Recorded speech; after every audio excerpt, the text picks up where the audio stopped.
Mi marido entró en casa antes de lo previsto. Supuestamente estaba en una reunión en Castellón, pero la suspendieron por lluvia. Nadie me avisó. Yo tampoco estaba esperando visitas. La puerta se abrió a las 5:30 de la tarde. Yo estaba en la cama. Desnuda. Con otro hombre encima de mí. No hubo tiempo para esconderse. No hubo sábanas levantadas, ni excusas, ni dramatismos de película. Solo una mirada. Él, de pie, con el abrigo aún mojado y las llaves colgando de su mano derecha. Yo, sudando y jadeando, intentando procesar en segundos que mi mundo acababa de estallar. Y el otro, Javier, completamente inmóvil, como si dejar de moverse fuera a cambiar lo que acababa de pasar. Mi marido no gritó. No dijo una sola palabra. Me miró durante 3 segundos eternos, cerró la puerta con la misma calma con la que la había abierto, y se fue. Y en ese momento, supe que la había cagado. A lo grande. No sé qué esperaba. Tal vez un grito, un insulto, un portazo. Pero su silencio fue lo peor. Su silencio fue como una sentencia. Como si en esos 3 segundos hubiera entendido todo, y ya no quedara nada por decir. Ni por mí, ni por él. Yo era Lucía, la madre de sus hijos, su esposa desde hace 12 años, la que organizaba los cumples, cocinaba los domingos y sabía exactamente cómo le gustaba el café.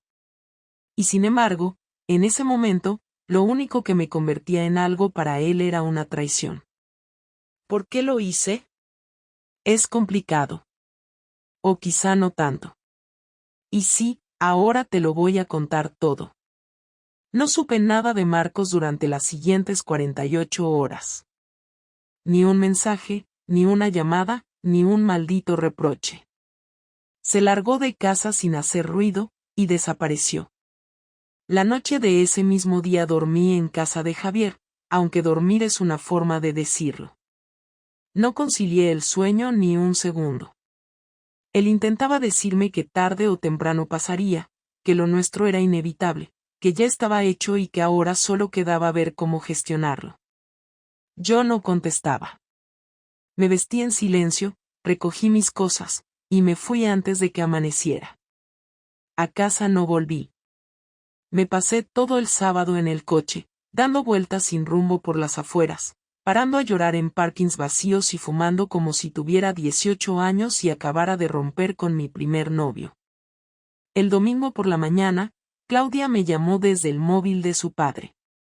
Me dijo que estaban en casa de su abuela en Gandía, que iban a quedarse allí unos días. Su voz sonaba seca. Tenía 11 años, pero entendía más de lo que debería. Pregunté si estaban bien. Me dijo que sí, pero que papá no quería hablar conmigo. Luego colgó sin más. No sabía si él les había contado algo. Tal vez nada. O tal vez todo. Empecé a pensar en las cámaras de seguridad de casa, en los vecinos, en si alguien nos habría visto entrar o salir. Me estaba volviendo paranoica. A media mañana, decidí que tenía que hacer algo, así que fui hasta la casa de su madre. Aparqué una calle más arriba y esperé. Salió él, solo, con unas bolsas. Me bajé del coche antes de pensarlo 2 veces. Marcos, dije, caminando hacia él. Se detuvo. Me miró con una expresión que no supe interpretar. No era rabia. Tampoco tristeza. Era otra cosa, una mezcla entre asco y decepción.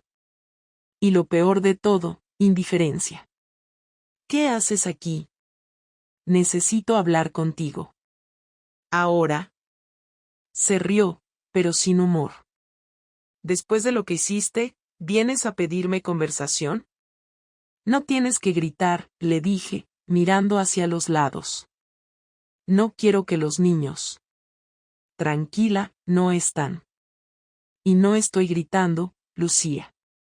Créeme, si gritara, lo sabrías. Se me hizo un nudo en el estómago. Me acerqué un poco más, bajando la voz. Necesito explicarte las cosas. ¿Explicarme qué? ¿Qué te metiste en la cama con otro mientras yo trabajaba? ¿Qué hiciste eso en nuestra casa? ¿En nuestra cama? No fue planeado. No me jodas. No lo fue, de verdad. Él y yo. No me interesa. Me interrumpió, cortante.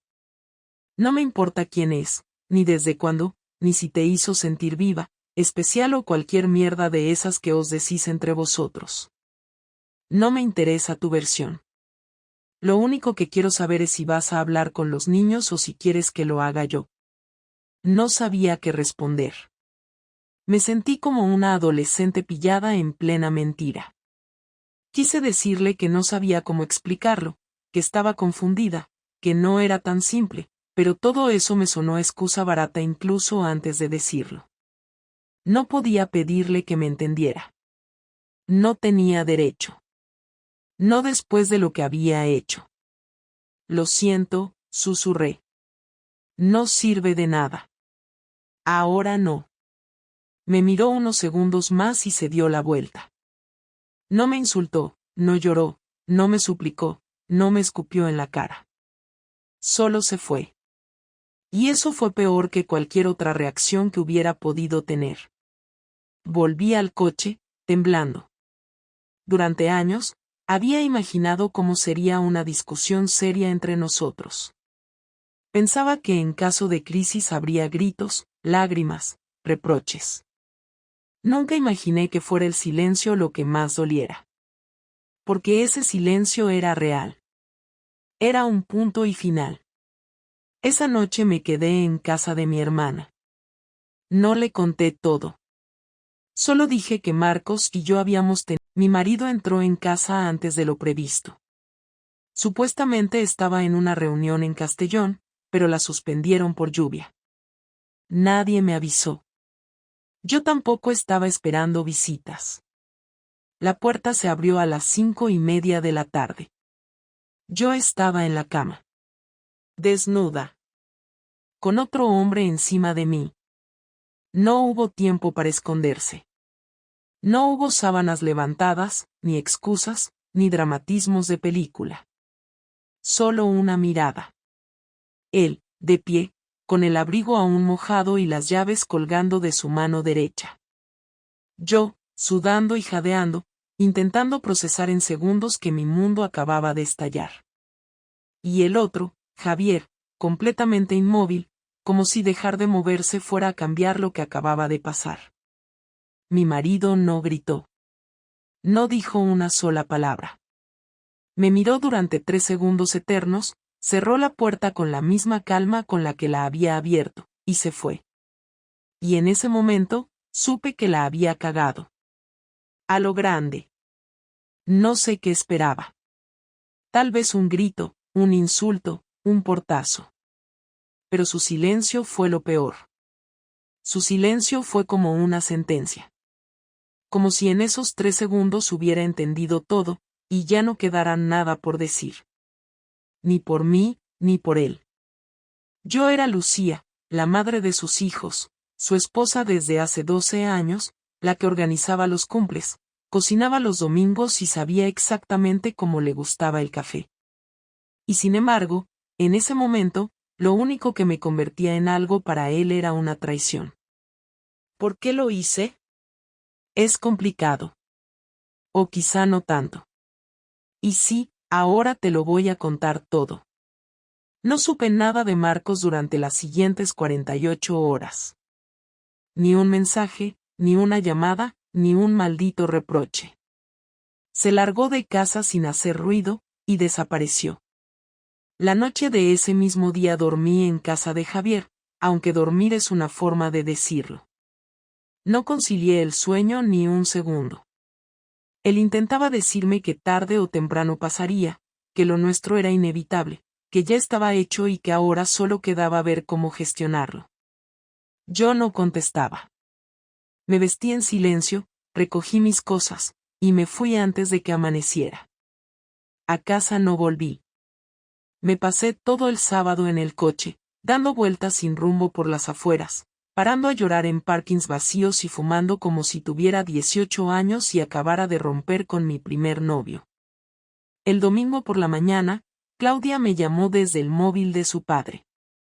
Me dijo que estaban en casa de su abuela en Gandía, que iban a quedarse allí unos días.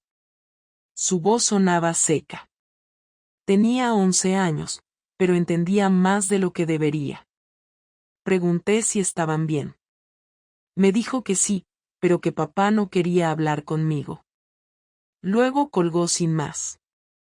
No sabía si él les había contado algo. Tal vez nada. O tal vez todo. Empecé a pensar en las cámaras de seguridad de casa, en los vecinos, en si alguien nos habría visto entrar o salir. Me estaba volviendo paranoica. A media mañana, decidí que tenía que hacer algo, así que fui hasta la casa de su madre. Aparqué una calle más arriba y esperé. Salió él, solo, con unas bolsas. Me bajé del coche antes de pensarlo 2 veces. Marcos, dije, caminando hacia él. Se detuvo. Me miró con una expresión que no supe interpretar. No era rabia. Tampoco tristeza. Era otra cosa, una mezcla entre asco y decepción. Y lo peor de todo, indiferencia. ¿Qué haces aquí? Necesito hablar contigo. ¿Ahora?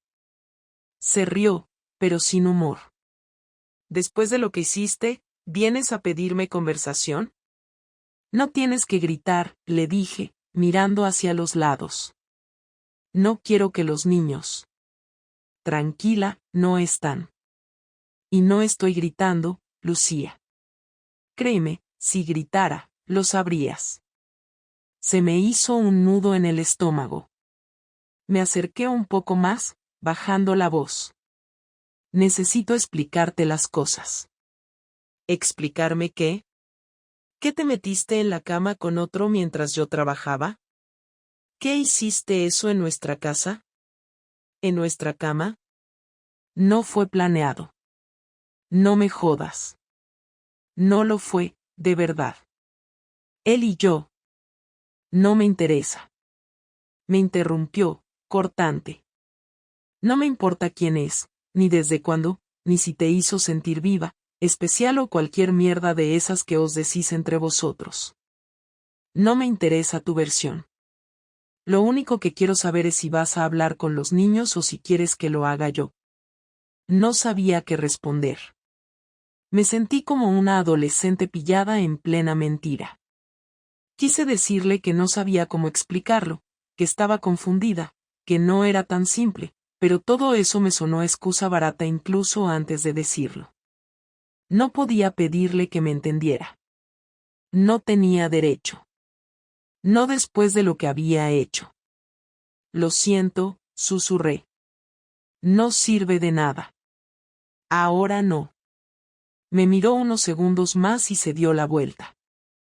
No me insultó, no lloró, no me suplicó, no me escupió en la cara. Solo se fue.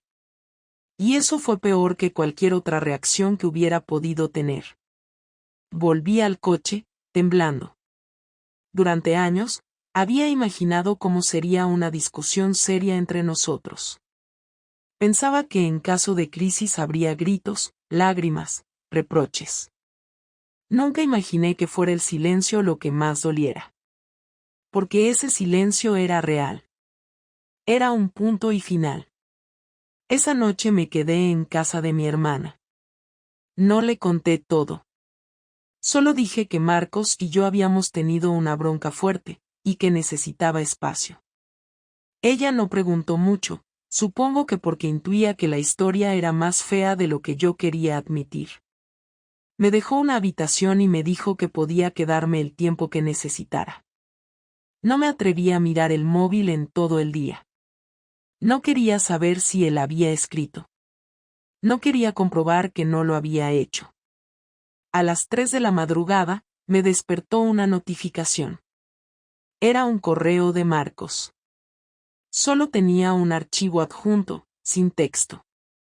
Lo abrí. Era una captura del sistema de seguridad de casa. La cámara del salón, con Javier y yo entrando juntos, riendo, besándonos. Fecha y hora. Todo claro. Todo frío. Todo evidente. En el asunto del correo solo decía una palabra: gracias. Me quedé mirándolo sin saber qué hacer. No había amenaza, ni insulto, ni explicación. Solo una confirmación. Él lo sabía todo. Me había visto, o quizá había estado revisando las grabaciones después de salir corriendo aquella tarde. Había tomado su tiempo. Había procesado todo en silencio. Y ahora me dejaba claro que no había vuelta atrás.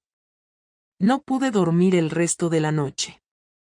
No por remordimiento, sino por algo más extraño, por miedo a lo que vendría después.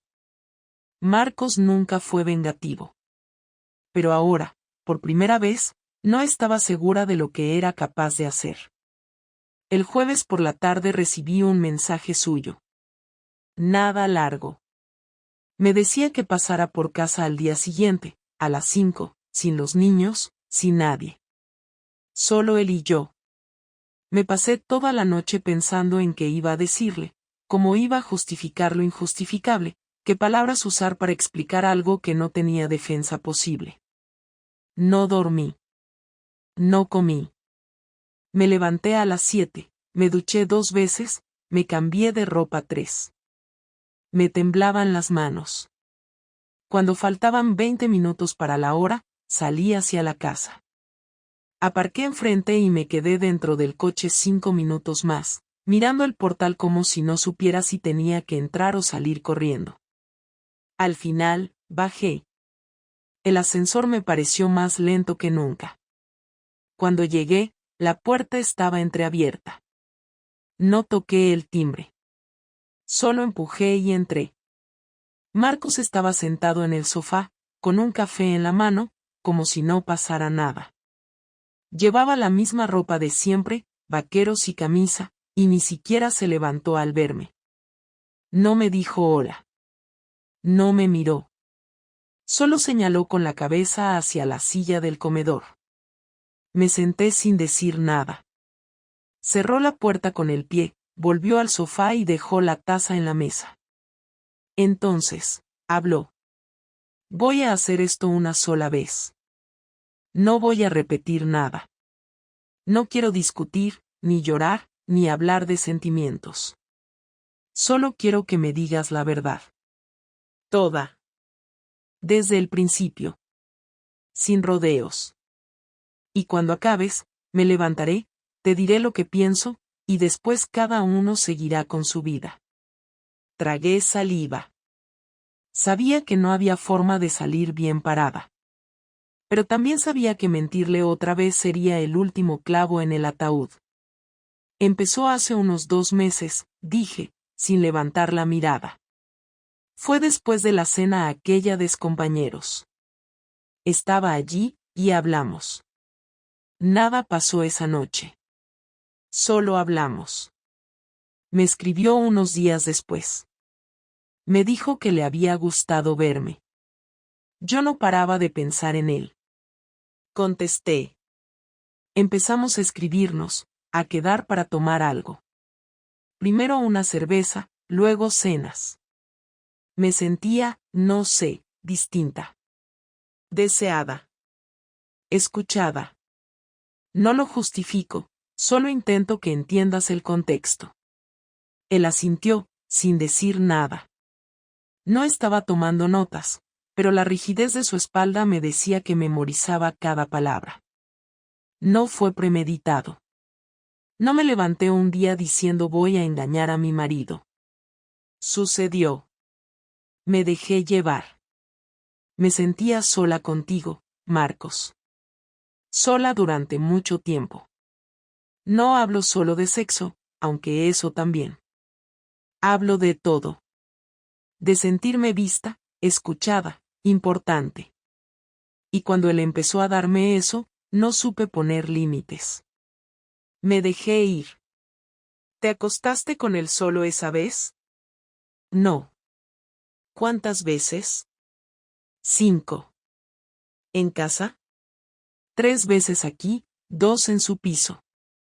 Asintió de nuevo, lento, como si cada número fuera una piedra que se metía en el bolsillo para no olvidarla jamás. ¿Has pensado dejarme por él? No. Nunca se trató de eso. ¿Sigues viéndolo? No desde lo que pasó el otro día. No he querido. No he podido. Se quedó en silencio unos segundos. Se levantó, caminó hasta la cocina, volvió con otro café. Me ofreció uno, dije que no. Se sentó otra vez. Seguía sin levantar la voz, pero ahora su mirada estaba fija en la mía, y me dolía más que cualquier grito. Yo no soy perfecto.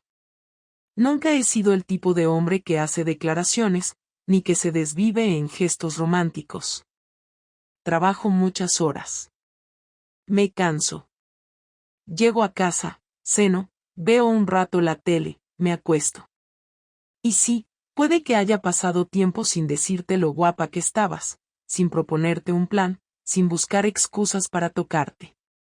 Pero también he sido el que se levanta cuando los niños vomitan, el que va a las tutorías, el que arregla el grifo, el que te deja dormir el domingo porque sabe que estás cansada.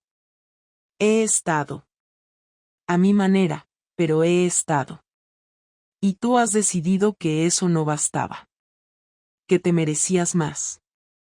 ¿Qué otro podía darte eso que yo no te daba? Y puede que tengas razón. Pero lo que hiciste, Lucía, no fue buscar lo que necesitabas.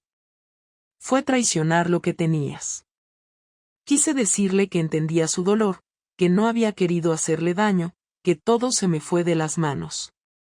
Pero nada sonaba suficiente. No sé si puedo perdonarte, continuó. Lo digo en serio. No lo sé. No quiero que esto se convierta en un infierno para los niños. No quiero que ellos sufran más de lo que ya van a sufrir. Pero tampoco quiero vivir al lado de alguien en quien no confío. Ni un solo día más. No quiero perderte, le dije, sintiendo la garganta cerrarse. Ya me perdiste. Lo que está en juego ahora no soy yo. Es lo que queda. Lo poco que pueda reconstruirse. Y eso depende de muchas cosas. Pero te adelanto una, no hay sitio para él en ninguna parte de esto. Si sigues en contacto con ese tipo, si vuelves a verle, si vuelves a mentirme, esto se acaba para siempre. No quiero volver a verle, contesté, con la voz baja. Bien. Entonces empieza por irte. Hoy no duermes aquí. No quiero verte. No quiero oírte. Necesito pensar. Asentí. Me levanté. Agarré mi bolso. No intenté tocarle, no pedí un abrazo, ni siquiera una despedida.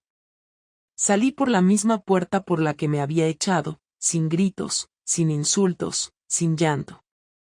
Pero con una sensación clara, lo había perdido, aunque aún no supiera del todo cómo. No supe nada de Marcos durante los 3 días siguientes. Ni un mensaje, ni una llamada, ni una palabra a través de los niños. Yo seguía en casa de mi hermana, con el estómago cerrado y los nervios destrozados. Pensaba que quizá él estaba haciendo lo mismo que yo, intentando entender qué hacer con todo esto, buscando una forma de no dinamitarlo todo. Pero el martes por la tarde, a las 6 en punto, recibí un correo electrónico que me dejó helada. Asunto: división de bienes. Era de su abogado. En el cuerpo del mensaje, se me citaba para una reunión formal ese mismo viernes, en una notaría del centro, con los primeros borradores de un posible acuerdo de separación. Todo frío, todo legal, todo ejecutado con precisión. Pero eso no fue lo que más me sorprendió. Lo que me hundió fue ver el archivo adjunto. Era un documento escaneado, un escrito formal dirigido al colegio de nuestros hijos. En él, Marcos solicitaba una modificación en la forma de recogida de los niños, informando que, de manera indefinida, sería únicamente él quien se ocuparía de recogerlos a la salida. Explicaba que, por circunstancias familiares graves, consideraba que, por el momento, no era recomendable que yo acudiera al centro sin aviso previo. No era una denuncia. No era una orden. Pero sí una barrera directa. Una línea en la arena. Fui al colegio al día siguiente igualmente. Me planté en la puerta 15 minutos antes de la salida. Claudia fue la primera en verme. Se detuvo en seco al salir, me miró, bajó la cabeza y caminó rápido hacia el coche de su padre, sin saludar. Nico, más pequeño, me vio, se quedó quieto y miró a su padre como pidiendo permiso. Marcos, que ya esperaba apoyado en el coche, no dijo nada. Solo levantó una mano, como indicándole que siguiera. El niño fue hacia él, sin mirarme. Cuando se subieron al coche, me quedé allí parada, como una idiota, sin saber qué hacer. No había gritos. No había policía. Solo una especie de repudio silencioso que dolía mucho más que cualquier discusión. Esa misma noche, fui al gimnasio donde Javier entrenaba. No habíamos hablado desde el día en que Marcos nos descubrió. Me atendió en la puerta con una sonrisa incómoda. No deberías venir, me dijo, bajando la voz. Solo quiero hablar 5 minutos. Lucía, no es buen momento. ¿Te ha dicho algo él? No hace falta. Me ha llegado por todos lados. Y te voy a decir algo que seguramente no te guste, yo no quiero líos. Lo que pasó entre nosotros fue lo que fue, y ya está. No quiero formar parte de esto. No quiero tener que esconderme cada vez que salgo a tomar un café. Tengo un trabajo, una reputación. ¿Ahora te importa tu reputación? No empieces. Sabías desde el principio que esto no iba a tener futuro. Era sexo, era distracción. No me vengas ahora con discursos de víctima. Me giré y me fui sin contestar. Sentí rabia, sí. Pero más que eso, sentí vergüenza. De haberme metido en algo tan estúpido. De haber creído que este tipo podía valer algo. De haberlo metido en mi casa, en mi cama, en mi vida. No era solo que había perdido a Marcos. Era que lo había hecho por alguien que no valía ni el esfuerzo. El viernes por la mañana, llegué a la notaría. Él ya estaba allí, solo, sentado con el abogado. Llevaba una carpeta azul y una libreta. Me senté frente a ellos, intentando mantener la calma. El abogado comenzó a leer. El acuerdo no era especialmente agresivo. Custodia compartida, vivienda familiar a nombre de los dos, reparto de gastos al 50%. Nada que pareciera vengativo en el papel. Pero todo estaba estructurado con una precisión quirúrgica. No había margen de error, ni de interpretación, ni de apelación emocional. Era como si yo fuera una empresa en liquidación. ¿Esto es lo que quieres? Pregunté, mirando a Marcos. No. Pero es lo que necesito para seguir adelante. ¿Y los niños? Los niños están bien. Les estoy dando estabilidad. Tú eres la que rompió eso. No me vas a dar ni una oportunidad. Tuviste tu oportunidad. Y la usaste para acostarte con otro. Guardamos silencio unos segundos. El abogado siguió hablando, explicando las cláusulas. Yo no escuchaba nada. Solo pensaba en lo fácil que le estaba resultando todo. En lo bien que lo había planificado. En cómo había dado el golpe sin levantar la voz. Sin destrozar cosas. Sin insultarme. Pero con una eficacia que dolía más que cualquier venganza que pudiera imaginar. Al terminar la reunión, firmamos una copia provisional.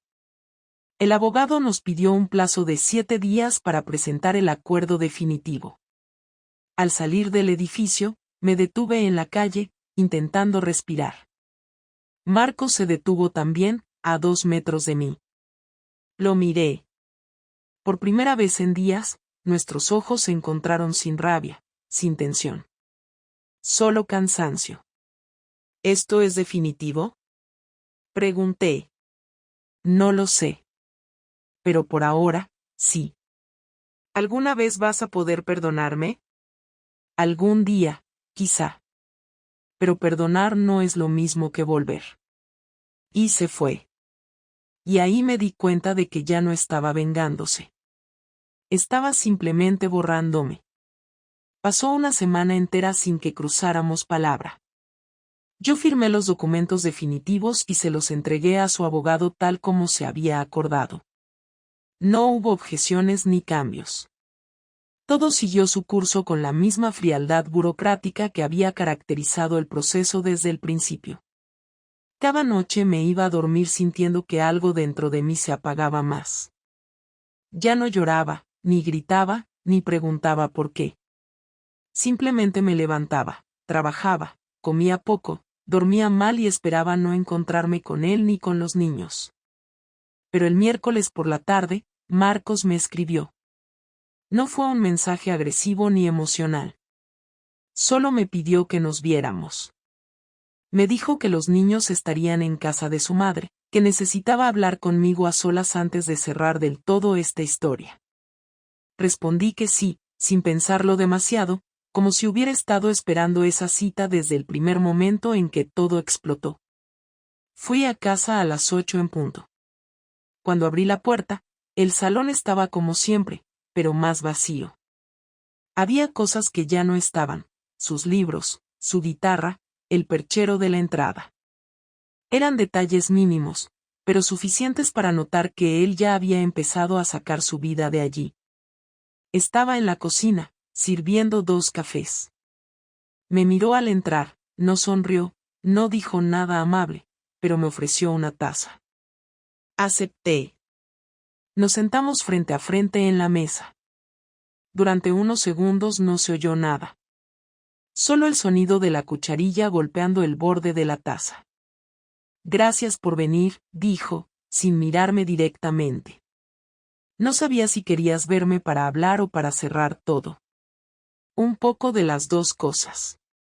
Asentí, sin saber qué añadir. No quiero alargar esto, continuó. No quiero hacer de esto un drama, ni una escena. Pero no puedo seguir sin decir ciertas cosas. Y no por ti, por mí. Porque necesito entenderlas, o al menos decirlas en voz alta. Dime lo que necesites.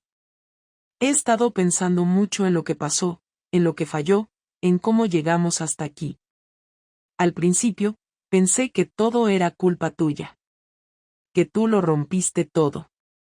Que fuiste egoísta, impulsiva, cruel. Y no te voy a mentir, una parte de mí sigue creyendo eso. Pero también me he obligado a ver lo que yo hice mal. Y aunque no sea una excusa para lo que hiciste, sí es una explicación. Yo desconecté hace tiempo. Me volví práctico, monótono, predecible. Dejé de buscarte. Dejé de preguntarte cómo estabas. Dejé de hacer cosas contigo. Y eso no fue por maldad. Fue por costumbre. Por agotamiento. Por comodidad. Pero fue un error. No respondí de inmediato. Tomé un sorbo del café, ahora frío, y sentí una punzada en el pecho. No porque él me hablara con dureza, sino porque hablaba con una claridad que yo no había logrado alcanzar en ningún momento. Él sí estaba entendiendo lo que yo no había sabido explicar. Yo también me equivoqué, dije al fin. No debía haber buscado fuera lo que faltaba dentro. Tendría que haber hablado contigo, haberlo dicho. Pero tenía miedo. Miedo a que no me escucharas, a que me dijeras que exageraba, que eran cosas mías. Y cuando encontré a alguien que sí me escuchaba, lo tomé como una salida fácil. Una forma de sentirme viva, aunque fuera una mentira. Sé que no tiene justificación, y no espero perdón. Pero sí necesitaba decirlo. Marcos asintió lentamente, pero sin apartar la mirada. No te odio, dijo. No puedo. Eres la madre de mis hijos, fuiste mi compañera durante muchos años. Me hiciste feliz muchas veces. Eso no se borra. Pero tampoco puedo quedarme aquí fingiendo que esto puede arreglarse. No quiero estar con alguien de quien no sé si puedo volver a fiarme. No quiero una vida con la duda constante, con la desconfianza instalada entre nosotros. No quiero vivir mirando el teléfono, preguntándome dónde estás. No es justo para mí, ni para ti. ¿Y qué hacemos entonces? Vamos a terminar esto bien. Civilizados. Con respeto. Vamos a ser padres, no enemigos. Vamos a proteger a nuestros hijos del desastre que nosotros no supimos evitar. Vamos a aprender a convivir en la distancia. Hacer otra cosa. ¿Eso es todo? Ya no hay nada más que hablar.